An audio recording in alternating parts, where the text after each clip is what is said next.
it's Don the Auction Professor. I've had a bunch of questions on this, and I just wanted to address a little bit of, our philosophy and what we do on, like, zoom-ins and things on the photos. I'm going to show you, we're going to go over the screen in just a couple minutes here. I'm going to show you the difference. I'm just going to show you some random searches that have my items mixed into it, not just mine, but others that do the same philosophy, and you're going to instantly be able to see the difference on which ones shine out over other listings based on how my zoom-ins, my actual main gallery image are. So again, this is key. And honestly, if you can't see the difference here, you need to look at this again, because the difference is like night and day in how the item is presented when you do a zoom-in versus just showing a long shot of the item. So again, we're going to go over the screen, and I'm going to show you some key differences and a key reason why I do what we do with some of the imagery. Okay, so today I wanted to talk about some techniques that will help your items sell better, depending on the category, of course. Most everything I talk about is category specific to some extent. I can't give you every single aspect of everything I do that's going to work or not work. And there's so many things that even I, don't even think to throw out there, because I've just done them for so long and have used these same things for so many years at this point.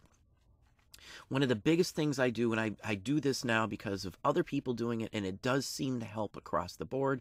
It does make your items look better. It is much more appealing when you're doing a gallery view with a bigger image, a blow up, a zoom in, whatever you want to call it. It does honestly seem to work. And what I wanted to do today, I just wanted to show you some examples. Not a ton of content today, but a good point on this. And this goes along with, these again, as I said, you go case by case, category by category, and whether you would do a zoom in or not. And the same thing goes for how I price things, whether I'm doing them, just a few bucks over what they usually go for, or whether I'm doing 2, 3, 4 times what the price was. Now, it depends on the rarity of the item, of course. Most of the items that I price higher or do the zoom-ins are vintage items that there's not a ton of them available, and even the historical data on them may only have 1 or 2 comps, so that isn't anywhere near a fair judge on what they could sell for. For example, with the, let's say there's a comp on an item, and the comp is 10 bucks. I've got another one I want to see what to sell it for, and another comp on it is in that same ballpark range. Now, if it was listed as an auction and it went for 10 bucks, that's, doesn't show a lot. It shows that one person was on and he bought it for 10 bucks. Now, if it was a, bin and they listed it for 10 bucks as well and it sold for 10 bucks, that again doesn't mean that it's not worth more than 10 bucks. It just means again that one person saw it and listed it and bought it and got it for 10 bucks. The first person may have not seen any other comps. There may be no other comps for that person to compare this to, so he threw out a $10 price thinking, that's fine.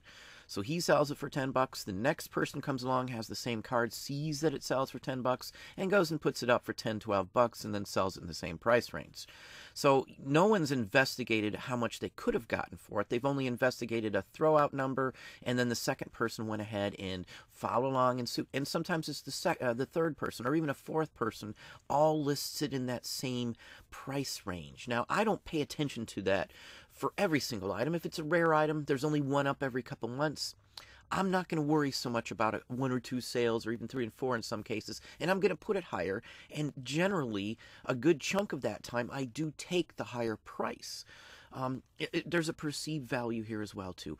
And again, just because somebody sold 10 of the same thing for 10 bucks doesn't mean I couldn't have got 20 for it. It's supply and demand as well. If there's no other ones up at that time, somebody wants it. They could want it for their collection. They could want it for other avenues. I've had people buy things that they wanted to do a documentary and use this in their documentary. I've had people buy things for a thesis or something along that line, for school or for a collection or for a display. So it's not like you're ripping somebody off. You're putting out a price that is a legit price. Who knows what the item is for? There isn't a price guide for 90% of these materials and items that we put out there. And that's the same with postcards. I've said this before. Maybe 5% of every postcard ever made is in a book. The rest of them aren't. And maybe the number's even less than that. Maybe it's only 2 or 3%. Because most books only cover key high-dollar ones. There's tens of thousands of postcards that sell for 10 to say $100 or so that were never in a book ever, and never been displayed or talked about or anything else like that. So that's how you got to look at this. You got to look at it outside the box. Don't always judge what everything sells for. And again, some of these things will only sell for that price. It's a confirmed price for year after year. But that's not the case in every example. Common cards, if there's 50 of them up and they all sell for $8-10, you can pretty much rest assured that those cards are based on knowledge. And even if they were worth more than that, everybody's sold them now for cheaper, so no one's going to pay more than that for them because they know they can get them from other people. Now, if everybody in the market charged more, the prices would go up and the whole market would increase and everybody would make a little more profit. But I'm not here trying to rig a market or rig an economy or rig, a niche in here at all. I'm pricing it based on, experience, knowing that some of these were just underpriced to begin with in massive quantities because no one has spent the time or energy. They just get the money out of them. I'm invested in these. I like these. If I could have produced my own and I was around back then, I would have been like an artist or produced and helped to market these type of things myself. So anyway, let's go into the zoom now. I just wanted to express that this both works the same way. The zoom in and my pricing strategies both work the same way. They're both based on the same basic concepts. I can tell you though that zoom in works. Don't zoom in if you don't have a good content on there. Something bright, something attractive is what you want. So if it's a monotone image or something, there's not much in it, just show the whole thing with no background showing. Literally crop it to the edges of it for the main image, like a postcard. Crop to the very edge of the postcard. Don't include any white border if you can get away with it. And again, I always say white background is the best. If you ever want to cross-promote or cross-list on other sites, many of the sites require at least 80% of the image to be just the item and have a white background. So I do a universal. I follow Amazon's guidelines in trying to get just the object in the front image, Again, this is what you got to do on Amazon. So if I'm going to do it on Amazon for cross-promoting, I'm doing it on eBay too, or anywhere else, Etsy, or wherever I sell. I don't put junk in the background. I don't put, oddball stuff in the image. I try to crop it to the image and only the image. You're obviously going to find many of my listings who don't follow that scheme because we changed once we realized the fault in how we were doing it before. Again, I change all the time. I'm not stuck in my ways. I'm not stuck in a philosophy. You're a business, and a business expands and tries to investigate newer, better ways to market their item or make a higher profit margin. So that's what I am doing whenever I'm doing this. But with the zoom here, let's look at this first one right here. It might be an awesome card. They've got a low shipping price, much lower than I do. Like here too, another 50-cent shipping. I would never do that. I wouldn't be able to keep my top rated plus. I wouldn't have tracking information. There's a bunch of reasons. Somebody could fold an envelope. They could get wet. You can't really put a plastic in there. An envelope's technically just for correspondence. So, there's a bunch of other stuff. I don't mess with it. I charge for shipping. I'd rather lose a few sales and then be safe and have a good track record as well as feedback. So that's what I will look at. I'm not just looking about cranking out some sales. Obviously, when you first start, that may be different. But on this one here, terrible background image. I'm not trying to offend anybody, but a zoom in would be better. If this was yours, I am sorry. My recommendations. Now, I sell these, some of these cards. This is a Libic, like a broth or bouillon type of thing. And I get this, or a paste or something. I'm not really sure exactly what you'd call it. I've had the jars and stuff, but this is a real good example of a decent zoom in on it. He's got a good, attractive image on this. And this is overseas, and it's sold over here, so somebody was willing to buy it. Some of that set goes for a ton of money, so anyway. Now, here's some not-so-great examples. It's a bad background. Like this one here kind of blends into the background. It's sold really cheap because of the price he put it at. This is one of those examples on, how can somebody make money at this? Because, they had to pay something for it. I would have never even wasted my time on selling something that cheap, especially 77 cents. Your time into it is going to kill you. But anyway, and like this one here, if he's sending it overseas to the U.S. from Canada, he's probably violating the export-import laws by not putting it in a actual trackable material. Maybe this can be tracked at that. I'm not sure. But any of those items, they have to be tracked. They have to be declared on an import or export slip. And if you send it just regular mail, a correspondence, you're violating the law. So just FYI. So I don't know if he's actually following the rules or not. Not my problem. He's not even in our country. But, Just keep that in mind. If you are doing this and you're only putting it in an envelope to Canada, you technically are violating the law. It's an import-export law. It's on the books. I've got a copy of the actual physical book here in-house, so I've read it all. I know what it says, so... you can see like this one here. This is a pretty good one. Nothing around it. It just shows off the actual item itself. Free shipping, that's his call. Again, this one zooms in and shows the key item. This one I would have zoomed into, and the background's dark. So, like here, this one looks much better. These aren't worth a ton of money, so it hasn't sold yet. No big deal. Let me see here. This isn't good. I mean, it just doesn't display it well. It's at an angle. You don't get a good judge on it. Same with here. It's a big grouping. It's hard to see, and it's not a white background. And he's got a cheap price. And I don't mess with stuff that cheap. I don't list anything under, say, $5.99 at the low end. If I've got something less than $5.99, it's been up for a long time. Now, here's a good one here. It's sold to. This card's not a very expensive card, but this person still sold it for a decent amount because of the zoom in. And I'm sure that has a good play in it. And the same here. Now, I would have cut off that little black strip off the top. It would have taken 2 seconds to chop it down. But again, that's not bad at all either, even with the colored background. But again, white background is always key. Like on here, I would have zoomed in so you could see. Now, you can't really see, but these are cats on the box. I've had many copies of this. Wording could have been better. Rare it is not at all. So, and then to put the trade card and all this information at the very top. They've got, the hyphen, whatever you'd want to call it there before Clark's. And it's connected, so it might not show up even in a search if you're doing Clark's. So just FYI on that. But here, again, zoom in. This is perfect. This is a good example of a zoom in. They are showing the whole card, but it's the good part. It's a mechanical card, so literally right across here, this card folds, and it shows a different image prior to that. Now, I might have put that one up for higher. Usually those cards I get more for. Bad example. This is a cheaper card, but it usually sells for $3 or $4. But that's just a poor example. They didn't zoom in. It's terrible background. You've got a large chunk of the image that isn't the card. Why would you want to display an item but only show half of the image of the item, the other half of just something that's nothing? Zoom in. And this is, again, another bad example. This one probably would sell if they did a better zoom in and presented it better. It just doesn't show off very well. And two, the category could mean something on something like this. But anyway. Now, here's a good example here. He's got a group of them, and this is what I do with groups too. I'll show one example now. I try not to show a huge group in the main picture. You want to draw them in. So he did very well. This is a good example. Top rated plus, so he's probably got good feedback. Obviously, competitor of mine, I would gather too. So now this is a decent example here. That's a good zoom in too. That's a terrible example there. The lace background. You just can't see the item very well. It's hard to see. Why would you want to have this big example when you could zoom in and just show the cuteness of the girl? The card would sell itself. Just like this one. This one's a big item.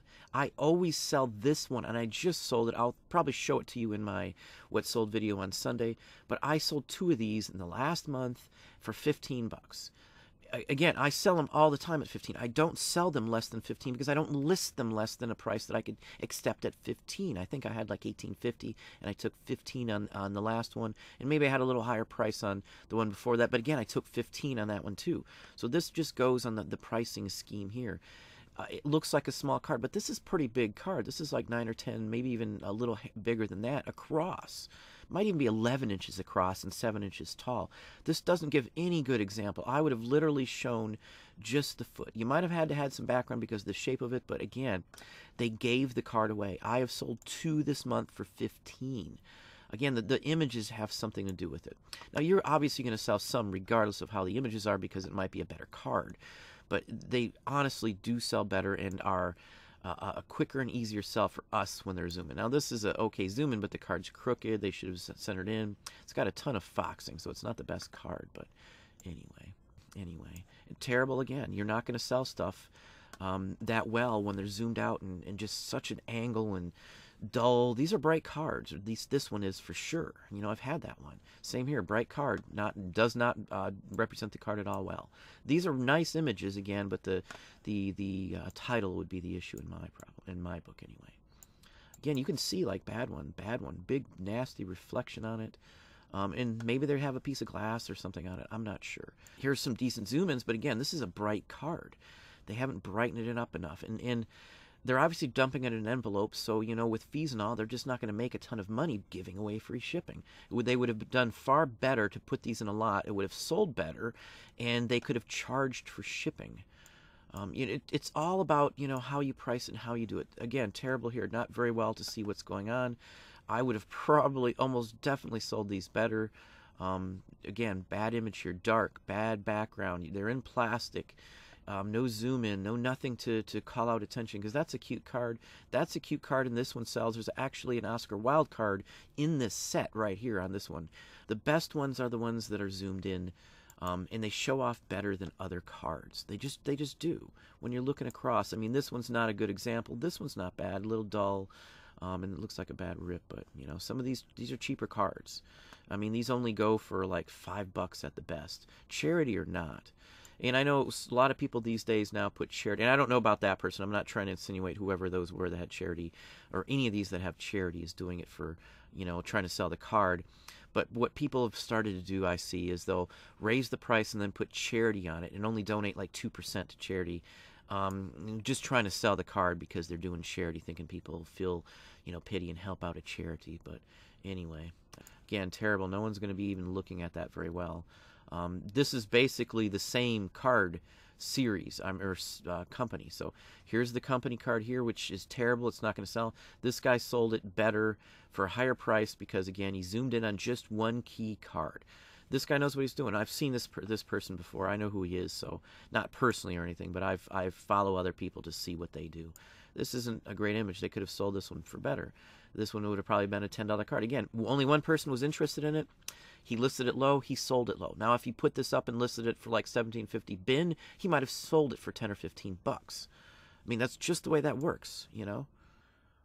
And here again, terrible pictures. I get 15 to 25 bucks minimum for every one of these fertilizer anthropomorphic cards. Sometimes I get 35 or 40 bucks for these exact same cards, even $57.50. So again, it's a terrible image. They listed them too low. They didn't zoom in. Maybe the cards are damaged, but no, it doesn't look like it. I mean, they just priced them too low and did terrible pictures on that one. They would have really raked out. They could have gotten triple, 3 or 4, 5 times that price than $11 on that one here. Again, this one would have done probably much better had they put in a higher price. They gave this card away.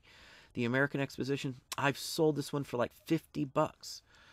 You know, you just got to watch your prices. Again, here's another high dollar card. This one would have been 50 or 60 bucks on my store, and I would have gotten that from it just because it's a Civil War general. They don't even have the word Civil War in the title. They just gave that card away. Let me see here. I think we're getting up to some. Again, you can see a ton of these. I mean, all the last 20, 30 cards have terrible images for it. They're not going to sell like that. Again, bad images all the way up to here still. But you can see that they're just not the greatest images. And now here's just a couple examples here. I just picked up Quack. Now here's a great example of a zoom in. Charity or not, this is a good example of a zoom in. Now I'm not going to put charity on something unless I'm really trying to make money for the charity and not just sell my items. Another good example, this is a perfect example of a zoom in here. This one, the ruler, good to have a ruler, but again, not in the first image. If you crop in just on the image central, this card probably would sell much better. I would have probably already had that one sold at 50 bucks or more had I done this card, if had it been mine at a bin. So you wait and see. That card probably won't sell for that much. But again, now here's another good example. Again, you can tell the difference. Look at just these two ones here. This is a key example. Bad image, it's not zoomed in, bad image. Now this one here looks great. This one's a good one. I don't know how they're giving it away at that price, but anyway, that's like an $8 card on average. Good zoom in. Now this is a good one here. This one's actually one of mine now that I see it. But this is the type of thing you want to do. This is a bigger card, but I've zoomed in onto the key part. This is a fairly expensive card. Zooming in, that's the key. Again, hand in there. Again, I have hands in a couple of them, but this just doesn't do it justice. Bad background. You can't see the card. You just have to be able to adjust that. And it has some damage, and at the price, they'll never sell it. Another example here. Too much background, too much clutter in it. doesn't represent the item very well. So again, that's what I have for you today. This is a good example. Oh, that's actually one of mine too. This is a good example here. That just really shows a key part of it. This one's not bad either, but I would have zoomed more in on the beach. But again, that's just an example of what the zoom in is, and a little touch on how I, price things based on things. So again, hopefully that gives you some ideas on what the zoom in is. And I'm showing you the keyer items that you want to do it. Postcards, vintage items that are printed with brighter colors and something that you can center in on. Like this one here has a bunch of background, some wording and stuff, but I centered it on the street scene, and you can see it's a nice looking engraved image. So anyway, that's what I have for you today. Well, there you go. That's just a touch on it. Again, there's other options and other means to what we do. Not every item is set and suitable for this zoom-in philosophy. And again, as I've said in some of the other aspects that we do, not every item we zoom in on. And again, not every item we mark up high. There's many items in many niches that we don't touch at all. We put just a hair over to give us a little bit of leeway and playroom with our actual starting offer price. But again, when the item is a niche, there's less of them around. There's very few that show up. You might have the only one that's on eBay at the time.